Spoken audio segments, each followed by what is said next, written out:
back again, and I have my Kindle Fire, and I'll continue reading in Molasses Moon. And I think, I'm not sure which video I'm on now. 38, 39. Yeah, the title will tell, so that you can see it there.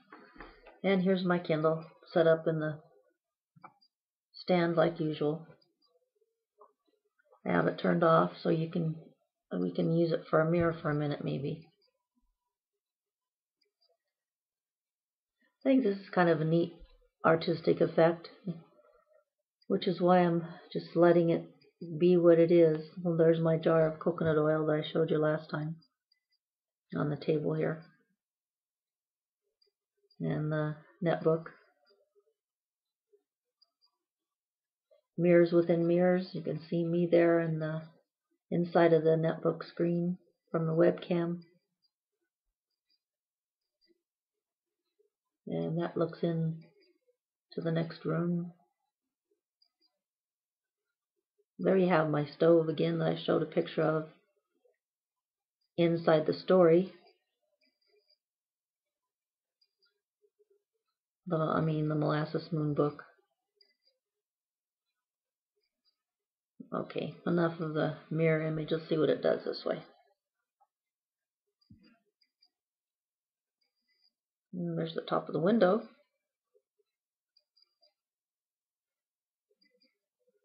Okay.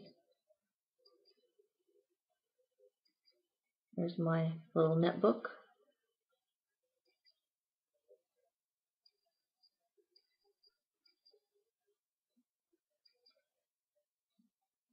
This is kind of fun for me, but maybe not for you, so I better get it back into the reading. I'll just turn it on with the switch here on the bottom. And that brings up the little ribbon that you pull across to unlock it. And there we have where we left off on the letter last time to Bantam, the red rooster. Well, I might have a lot of guts, or whatever you want to call them, if nothing else. They relate to sanity, but I think that's what's needed if you're going to go on the long roads. Now, let's see if I want to read horizontal or vertical. I think I want to read in the stand. Okay, so we have the letter. I'm leaning her up against my Kindle Fire. I love this little thing. I've said that before. Okay, this is my letter to Leslie Meredith at Bantam Books. I absolutely have to have your bright red rooster on the spine of my books. Who in their right mind would open a letter like that to Bantam? I think that probably most of my query letters are good examples of how not to write query letters. But yet, there's something right in them too. I don't know if I even know what it is yet, but to me, when you know where your spirit is and how to get in touch with it and work with it, when you follow it, you get where you're supposed to be. And I feel like I'm definitely now where I'm supposed to be.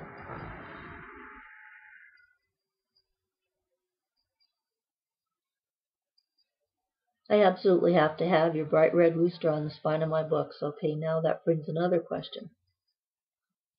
Would I want it now? I like my little logo Kindle Glow books. I like being on my own. I like being calling the shots myself. I like having my own politics and my own thoughts, whether they're correct or not, whether they're what the earthly powers that be want to be said or not. I think they're what the powers that be, that are the true powers, not here on earth. I believe it's what they want, or he or she or whatever it is. So it's following the spirit. I do believe our spirits come from there. Okay, enough Current commentary, I gotta remember which soapbox I'm in and which time frame. I know this is impossible, especially for an unknown without contacts who lives in a town not on any map. Rockville is in the foothills of the Rockies. How obscure can you get? But in case it might be possible, in such a case, if the work merits the red bantam, I'll briefly describe my latest nonfiction masterpiece aimed to the widest possible audience. Molasses Moon is a light satire investigating a conspiracy to take the fizz, fun, fire, and freedom out of life, not to mention the spice. The style of Molasses borders on silly. The philosophy leans closer to Limbaugh than McLean. Being in love with cholesterol and allergic to green beans, the investigation takes place under the cover of How to Get Published by a writer who's still trying to figure it out. Request this manuscript. Your own fizz may depend on it. Mine probably does. I'm addicted to my own appeal. I remain in the Rocky Mountains between the moon and New York City. Linda G. Shelnutt. Now, from this perspective, I wonder what those poor people must have thought of me when they got these kind of letters. But knowing now more how it works, they were probably read by some poor person on an entry-level switchboard with the instructions to send up a certain number of manuscripts that came over the transom, they call it, the ones that are not solicited by somebody important from somebody important. They were only allowed to send a certain number out of that slush pile to someone to even look at. So I kind of pity the poor person that would read something like this and not know what to do with it, but their easiest thing is what's recommended. Just put a form letter, just Dear Author, signed the editors with no specific names of the book or of the author or of an editor. Put that form letter in the SASE with the manuscript, put it into the slush pile room, let it sit there a while, and then send it back to the author. This is another reason why I kind of felt sorry for Jeff Herman in a way too, do now and did then, because I knew even then the chances of him having the right contacts, being able to convince a person to publish a book like this from an unknown, with politically stepping on toes in every direction, basically was, if there's literally a possibility, that was probably it. And yet he was kind enough to read my letters, respond. So I still give him an 8. Okay, that's the end of the letter. I need more iced tea. It's hot up here now. Probably she needed more than iced tea. The wind has died down. No wasps yet. Thank I don't know who. I could go to the post office now, I guess. It's 2:40. Still April 14th. I'll mail my package to Herman and query to Miss Meredith in NYC. A note to Bantam in LA. Barbara. I've got Bantam on the brain. A note to Barbara in LA. And a copy of the preface to Mary in Texas.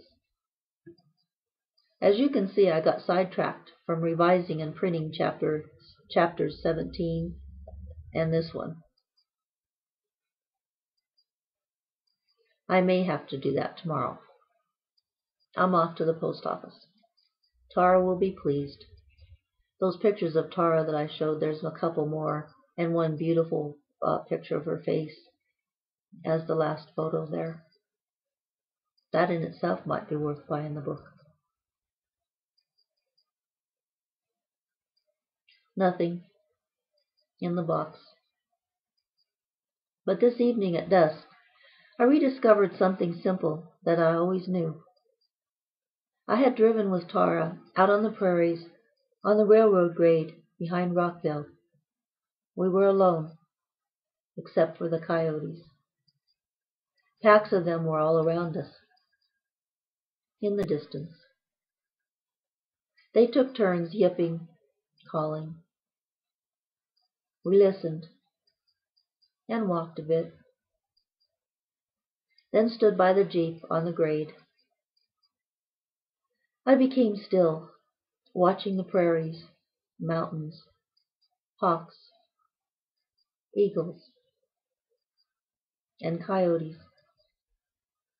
A pair of hawks flew diagonally overhead. I thought of Tom and me.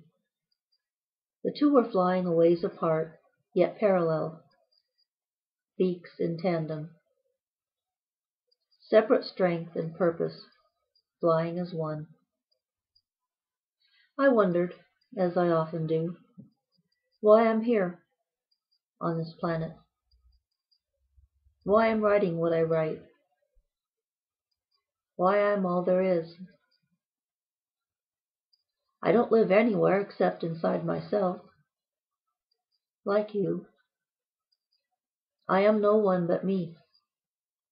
I know only me. And my experience. Why am I? Who put me here? Why? Studying the luxurious beauty and perfection in the surrounding hills, sky, clouds, moon, and barely visible stars. Studying, seeing, feeling. I stated what I know. The author of the Laws of Physics, all capital letters, for the first letter in the words, did a good job with the world and the universe. It's a beautiful, sacred thing. Yet the creations of mankind are no less precious. The architecture we were given and what we have made are both to be valued. I believe the author, capital T, capital A, enjoys our playing with, rearranging, using, and manipulating the original designs. Maybe he, she, it designed us to continue the game with a capital G. He, she, it started. All creatures, including man, are good. Life is good. What isn't good is the way we interact with each other and the ideas we have about how we should interact. This behavior, these ideas, are not good. It isn't good that one creature has to consume another to exist. This pain of eat or be eaten is not good. Yet I eat meat. I love a good beefsteak. It's no different to me than eating vegetables. Why? I only see wrong in eating another creature when the killing is cruel. And I certainly think it is wrong to eat something live. However the killing is accomplished, I believe it is better to eat the meat than let it rot. Then there's the exchange of goods, services, body, mind, and soul among creatures. Should all belong to everyone? Or should individual ownership of some type exist? You know I believe in ownership, since I've said I'm a capitalist. But this issue of exchange is not simple. I think it can be, but I don't know exactly how. I do know ownership is good, maybe necessary, in a physical world. I have more thinking to do. You know that. Be assured that I'll continue to do it. Little space here. Somehow I still sometimes fear that the greatest potential evil to humanity could come through religion. Yet I was seeking at dusk on the prairie what some people do, and I used to do, when they go to church. I was seeking communion with something grander, greater, better, and wiser than I. Something conscious that knows more than I. Something that is good and right. To me, it doesn't feel as if our philosophies and religions have found it yet. But maybe individuals do. I came close tonight. I felt settled and peaceful, comfortable and easy. At least I isolated what for me needs work, our methods and ideas of exchange. So I know where to focus. There's something sacred in moonlight on the prairie, and in the moon highlighting a skyscraper.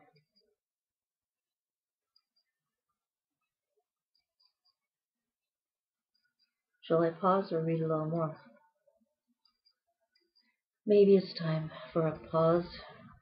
Maybe another sentence or two. Yeah, just a little bit more. Given my attitude toward capitalism, environmentalism, you'd think I would have no use for mountains, prairies, moons, stars, and lonely landscapes. Yet if I had to choose between living in the city or alone in the mountains, I'd choose having miles of untouched space around me. I'd want Tom to be with me, and I'd want to be able to visit my family and friends whenever I felt like it.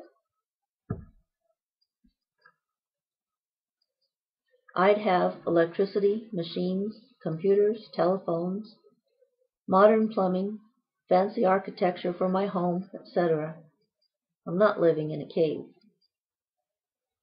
And I'd have to be able to travel to the cities, visit shopping malls and bookstores. Of course I'd have to have a four-wheel drive Ford pickup or Jeep. What a dreamer. I don't think I'll ever get published. I didn't have to get published. This is from now, 2012. But I'm here, and my book is available on Amazon Kindle. More than one book, 17 at the time, and many more coming. A lot of them actually finished, but needing polishing and formatting and designing to fit Kindle. And book covers I need to make. Photographs to scan in my computer, a lot of work, all of it that I enjoy doing. Just don't usually know what to do first. I don't think I'll ever get published. The shop is closed to me. I don't know why. I just know it is. Kinda know why now. I faced that fact again this evening. My books may never be read by anyone but me. But I can dream. And I can continue writing anyway. Those two things I can do. Now. I didn't feel so bad seeing this at dusk. Tonight on the prairie I felt something greater than the world and its purposes, though maybe not greater than my own thoughts and writing are to me. I don't know what this great thing with a capital G, capital T is yet, but I know it's there. And I know I'll be here for a while yet, doing what I do and doing what I can to dream my dreams and make some of them come true. That's the end of chapter 22. We'll start out chapter 23, titled The Value of Low Profile. And I'll read that next. Hopefully. We'll see what comes up. I don't know. How to end this one? I love that scene on the prairie. That was a special time. It's hard to capture the type of spiritual communion that there was that I felt with Tara and the prairie and the what made it all. Anyway, we're here and there's a lot to appreciate. No wonder there's a lot of art in the world and a lot of beautiful music, a lot of beautiful architecture. The human spirit. Bless us all.